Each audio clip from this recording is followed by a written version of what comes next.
Cuma satu, ketika masuk ke wilayah ekonomi, bertemulah dia dengan predator. Sehingga seorang kreator itu menjadi buruh dia, bukan menjadi kreator. Gitu.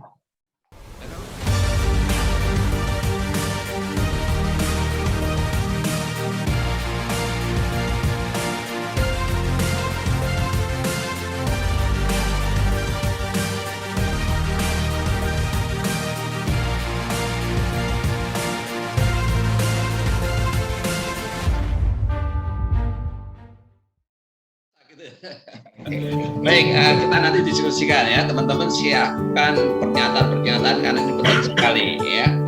Bagaimana sih kita masih ada perjuangan seperti apa tadi sudah sampaikan dari Pak Budi, Pak Imam. Nah sekarang Pak Ustadz UPD Anwar, monggo kira-kira apa ini perjuangan yang harus kita lakukan pada kondisi saat ini dan yang akan datang. Monggo Pak. Ya, terima kasih Pak Gus. Assalamualaikum warahmatullahi wabarakatuh. Waalaikumsalam warahmatullahi wabarakatuh. Pak Budi, Pak Imam, dan Bapak-Bapak yang lain, terima kasih. Sebelum saya masuk ke persoalan inti apa musuh kita dalam perjuangan dan ingin menambahkan atau memperkuat apa yang disampaikan oleh Pak Budi dan Pak Imam tadi, saya ingin menggarisbawahi sedikit Pak Gus soal makna perjuangan.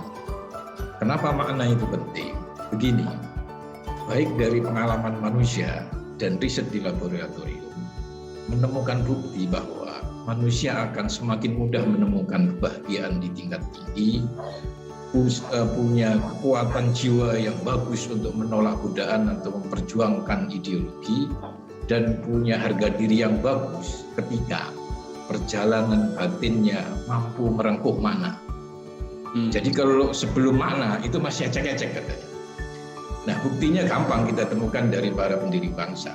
Hatta itu tidak kaya, tetapi ajudannya sering bilang dia sering mengembalikan honor yang tidak jelas sumbernya, Bung Hatta itu. Kalau toh tidak dikembalikan seluruhnya, diambil untuk keperluannya saja. Nah, kenapa kok bisa begitu? Ada makna. Hisab di akhirat itu dihayati di hatinya. Misalnya gitu ya. Jadi itu yang membuat Hatta resiliensinya tinggi, karena sampai ke mana. Begitu juga Agus Salim. Mungkin secara kekayaan kalau diisi rekening banknya itu nggak sefantastis orang-orang sekarang. Tapi Agus Salim bangga, saya menggunakan energi, ilmu, dan kekuatan saya untuk mensupport pembangunan bangsa ini. Dan itu nggak ada teorinya, kecuali makna di hatinya. Ada lagi misalnya saya baca di Kompas itu, kakek Suhendri, yang sejak tahun 1980 sekian, dia menyisakan uangnya untuk membeli pohon di sekitar rumahnya. Sampai hari ini terbentuklah semacam hutan kota. Setelah menjadi hutan kota, ada pengusaha yang datang. Kakek kan mau mati katanya. Ini saya kasih duit 10 miliar tapi saya ambil itu. Oh no katanya. Enggak. Kenapa? Jariah oksigen itu lebih berarti buat saya ketimbang 10 miliar. That is meaning, makna. Nah, kita semua punya harapan besar untuk kelompok-kelompok bangsa ini seperti SKB dan lain-lain yang mungkin nanti Pak Budi, Pak Imam itu bisa menyebarkan, membuat fasilitasi publik, bagaimana generasi ini juga punya arahan untuk menemukan makna-makna perjuangan itu bagus, sehingga resiliensinya tinggi, mampu melawan godaan dan punya energi tinggi untuk memperjuangkan ideologi kebangsaan yang disampaikan oleh Pak Imam tadi. Nah mungkin itu. Nah sekarang masuk ke apa sebetulnya musuh perjuangan. Memang perjuangan ini harus punya musuh Pak Gus. Sebab kalau nggak punya musuh letoy ini. Ya. Karena zaman jahiliyah lah maka Umar bin Khattab atau Muhammad itu gede. Misalnya begitu ya. Karena ada Fir'aun lah, Musa itu keren, bisa mengalahkan Fir'aun, bagaimana? Gitu kan. Karena ada Jalut lah, maka David, Tolut itu kalibernya gede.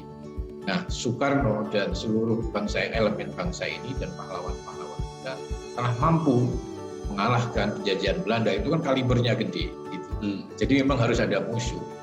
Tapi musuh yang terberat adalah justru bukan musuh yang nyata, musuh yang gaib ini yang jadi masalah gitu ya. Nah, apa musuh perjuangan kita? Selain dari apa yang disampaikan oleh Pak Budi dan Pak Imam, saya belum melihat ada musuh yang lebih besar dari apa yang pernah disampaikan oleh Soekarno setelah membacakan proklamasi. Apa itu? Mentalitas inlander mentality pada bangsa kita. bahaya sekali. Mentalitas inlander itu bahaya. Kenapa? Mentalitas inlander itu kalau orang itu lemah, dia menzalimi diri sendiri. Susah diajak bekerja keras, susah diajak untuk berubah, susah disuruh belajar. Kalau belajar maunya yang gampang-gampang saja katanya, yang menghibur katanya. Acara-acara yang serius, yang berpikir dia hindari. Mikirin hidup aja udah susah, ilmu. Padahal tidak ada perubahan bangsa manapun di dunia ini tanpa perjuangan. Ada ilmunya, ada kerja kerasnya dan seterusnya. Jadi mentalitas inlander itu kalau dia lemah dalam arti tidak punya duit dan tidak punya kekuasaan, dia mendolimi diri sendiri. Kalau dalam psikologinya Pak Imam itu self-concept-nya negatif. Nah, ada ayat yang sangat favorit, yang sering dibacakan Pak Karno untuk menyemangati mereka ini, katanya kan. Cuman di situ terjemahannya. Tapi kalau di dalam Al-Qur'annya itu innallaha la yughayyiru ma biqaumin sampai akhirnya itu artinya begini. Tidak mungkin bangsa itu meraih kemajuan kalau rakyatnya letoy, lemah, diajak maju gak mau gitu. Pengennya politik harus bersih, tapi disuap 10.000 mau. Nah ini nggak bisa. Mentalitas inlander. Itu mentalitas orang terjajah ketika lemah. Nah anehnya, orang yang mentalitas inlander itu ketika dia kuat, punya duit, punya kekuasaan, punya koneksi, dia berubah, dia menjadi predator.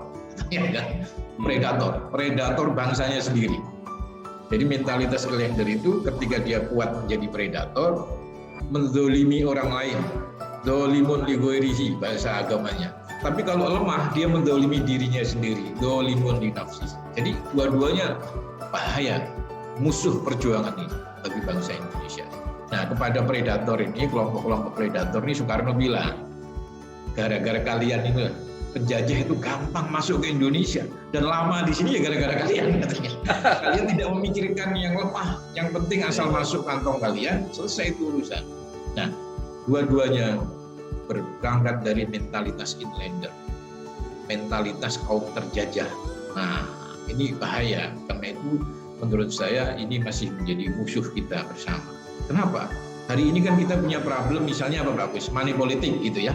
Money politik itu kan bertemunya negosiasi yang sukses antara predator sama orang lemah kan. Predator mungkin gampang untuk menang, tak kasih aja duit. Si orang lemah juga begitu, gak peduli ada demokrasi adil, jurdil, itu nomor kesekian, yang penting wani biro, udah itu aja. Disambut oleh predator gampang.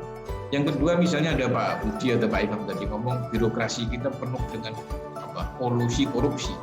Itu kan mentalitas inlander ketika dia kuat karena dia punya birokrasi, punya kekuasaan, dia tekan predator juga gitu ya.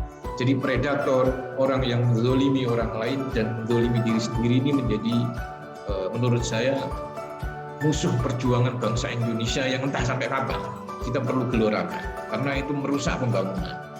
Nah sekarang dari mana sumbernya dan apa solusinya? Kalau kita bicara kebangsaan, tentu kan harus muter solusinya dan problemnya. Dari keluarga, ke sekolah, ke pemerintah, ke media, baru muter lagi ke keluarga. Nah mungkin kepanjangan ini Pak Gus, dan saya juga nggak menguasai untuk membahas semuanya itu. Saya ingin bahas dari posisi yang saya tidak jauh dari itu, yaitu pendidikan. Mungkin nanti bisa disambung dengan Pak Budi, Pak Imam. Ada problem pendidikan yang menghasilkan orang predator sama orang lemah tadi, yang sebetulnya sudah dikritik oleh Ki Hajar Dewantoro. Apa kata Ki Hajar? Pendidikan kita ini baru menyentuh soal pengajaran kognitif.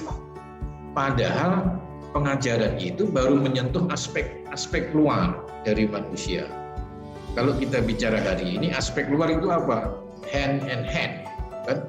Cuman punya keterampilan sama punya informasi di sini, data, katanya kan. Belum menyentuh ke aspek pendidikan yang dalam, yaitu apa? Hati. Itu kritiknya Ki Hajar Dewantoro. Dan mungkin sekarang ya buktinya banyak. Nah, kenapa pendidikan hati itu penting? Nah, kalau dikaitkan dengan mentalitas inlander ini sangat bisa menjawab Pak Gus. Coba, orang yang lemah kemudian menzalimi diri sendiri itu karena dari hatinya tidak berhasil dibangkitkan keberanian untuk bertanggung jawab oleh pendidikan kita. Jadi pendidikan kita hanya ngasih soal-soal kognitif tanpa mengembangkan mentalitas berani untuk bertanggung jawab atas dirinya sendiri. Misalnya keputusannya apa? Nah, kan nggak ada. Yang kedua, orang kuat yang predator tadi itu juga muncul dari lembaga pendidikan. Kenapa? Dari orang kuat tadi tidak dihidupkan kasih sayang. Jadi dia yang penting dirinya sendiri, tidak ada kasih sayang ke orang lain. Yang tadi sudah dibahas Pak Imam tadi ya. Buru-buru ke bangsanya gitu ya, mungkin ya. Mungkin ke tumbuhan atau ke asistennya aja dia nggak kasih sayang gitu kan. Yang penting win-win. Kan begitu. Pedoman hidupnya win-win, bukan kasih sayang. Nah, ini bahaya. Gitu. Nah, bahkan di psikologi terbaru itu almarhum Bandura kalau nggak salah, itu mengatakan bahwa akar dari kejahatan human ke human itu hilangnya kasih sayang, dehumanisasi. Dari mulai klakson saya nanya sampai korupsi uang satu kabupaten itu kan karena sebetulnya hilang kasih sayang. Nah, bahkan Nabi Muhammad ratusan ribuan di atas 1000 tahun yang lalu sudah mengatakan, mewanti-wanti kita, Allah tidak mengangkat kasih sayang kecuali dari orang yang jahat atau bengis. Artinya apa? Ketika pendidikan kita tidak berhasil untuk mengeluarkan kasih sayang dari hati manusia, maka predator tadi yang muncul. Kalau dia kuat predator, gitu kan, dan itu menghambat kemajuan karena ada korupsi, ada kekuasaan macam-macam, gitu ya. Dan mungkin keperbiakan ke kreator-kreator kayak saya punya pengalaman Pak Budi, pernah diajak untuk membidangi ekonomi kreatif. Sebetulnya dari pemuda kita itu banyak yang kreatif Pak. Cuma satu, ketika masuk ke wilayah ekonomi, bertemulah dia dengan predator. Sehingga seorang kreator itu menjadi buruh dia, bukan menjadi kreator. Gitu. Nah kalau kreator menjadi buruh kan lama. Nih, kamu tak bayar segini, kamu buruh gitu. Saya predator. Kan kita belum, artinya apa? Pemerintah, akademisi, dan pebisnis perlu menciptakan iklim bisnis yang bisa menumbuhkan seorang kreator menjadi pemikir, gitu kan, kira-kira gitu. Nah, itu bagus. Jadi itulah sedikit dari saya tentang apa sebetulnya musuh perjuangan kita. Terima kasih. Assalamualaikum warahmatullahi wabarakatuh. Waalaikumsalam warahmatullahi wabarakatuh. Jadi ada dua ya Pak ya. Ya. Pertama adalah sekarang ini adalah perang melawan bagaimana menghapus mental inliner. Yes. Ya. Yang kedua berjuang untuk mendidik ya, anak-anak muda ini memiliki mental yang kuat ya, dan berbasis hati gitu ya. Jadi sehingga perilakunya itu bisa dikontrol oleh dirinya sendiri maupun oleh lingkungan ya. Ya. Baik, itulah teman-teman ya 3 masukan dari narasumber kita.